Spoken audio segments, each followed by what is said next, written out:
Hey, what's up, everybody? Welcome into the show. Yet another episode of Crushing Fantasy Football. I am Bryce Lockridge, your host of the show. Guys, today I've got a list here of 7 league-winning players that you absolutely need to draft for your fantasy team in 2022. And I'm going to start with the first player on my list, and that is Mike Evans. Guys, Mike Evans is so disrespected in the fantasy community. Every single season, he is not drafted nearly high enough. This is a guy who has never had less than 1,000 receiving yards in a season. I mean, how many players can you say at the wide receiver position that have been in the league for 8 years that have never had a bust season?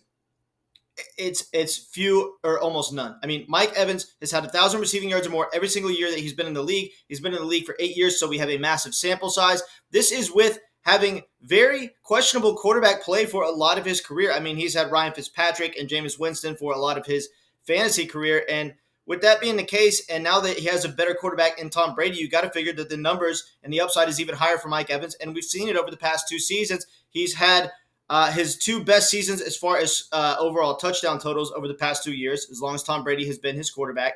And he's put up 1,000 receiving yard seasons once again. This is a guy who is extremely good at making contested catches. He had an 83.3% contested catch rate last year. He is absolutely dominant within the red zone because of this. He has awesome big playability. A lot of these 1,000 receiving yard seasons have come with being a player that really is actually a low floor, high ceiling player, because in his years with Jameis Winston, he had games or even stretches where he busted 3 or 4 weeks in a row and did absolutely nothing, but still had such a high ceiling that he would finish the season with 1,000 yards. Now he's a player that has a way better quarterback in Tom Brady, and now he has a higher floor than ever and still has that massively high ceiling. He's almost a lock for 1,000 receiving yards and 10 plus touchdowns, and you can't say that about many receivers, if any, in the entire NFL. So the fact that this guy is going as like the 11th, 12th receiver off the board is absolutely ridiculous. This guy has top 3 wide receiver upside, and he really needs to be drafted higher in drafts. His draft value is tremendous right now, guys. Get Mike Evans on your fantasy team. Next player on my list that I have here is Kareem Hunt. Now, guys, Kareem Hunt every single year is drafted way later than Nick Chubb is taken in drafts.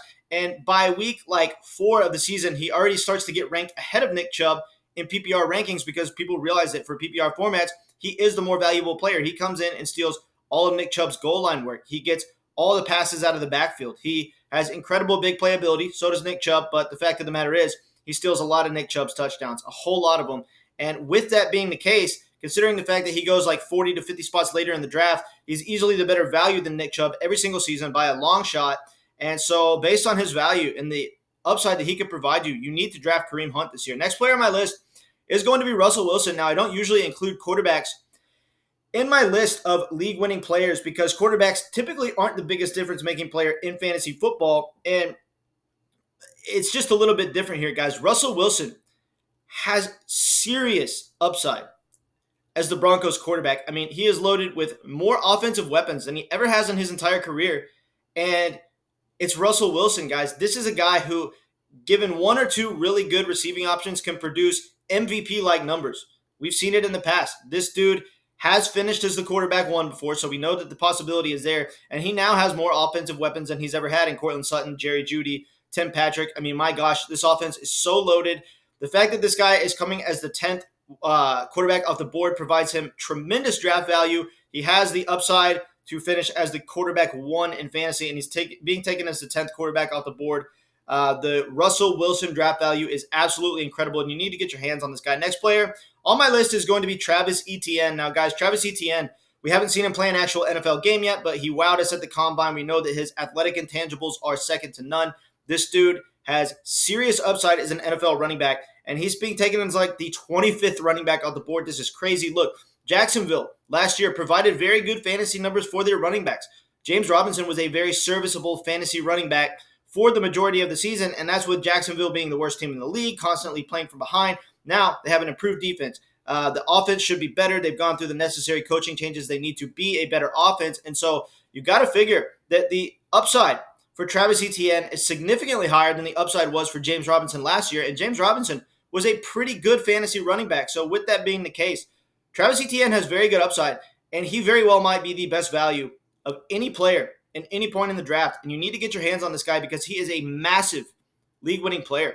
Next player on my list is going to be Christian Watson. Okay, guys, I don't understand why anyone doubts that Christian Watson is going to come in and just light the league on fire right out of the gate. I mean, look, this team needs a wide receiver one, right? Devontae Adams is gone. Allen Lazard is not going to be the wide receiver one for this team. So Christian Watson is going to come in, and they are going to speed up the process of getting him integrated into the offense and integrated into the NFL. And he is going to quickly become the wide receiver one on this team. I mean, look, we're talking about a guy who is 6'4" and runs a 4.3, runs good routes, has a quick first step, and can come off his routes, like some of the best wide receivers that we've seen come out of college in a while. I mean, why is this dude being so slept on in the draft? I don't understand it. This dude is extremely talented. He has maybe the best on-talent quarterback in the entire league in Aaron Rodgers throwing the ball, and he gets to be the clear-cut one on his offense.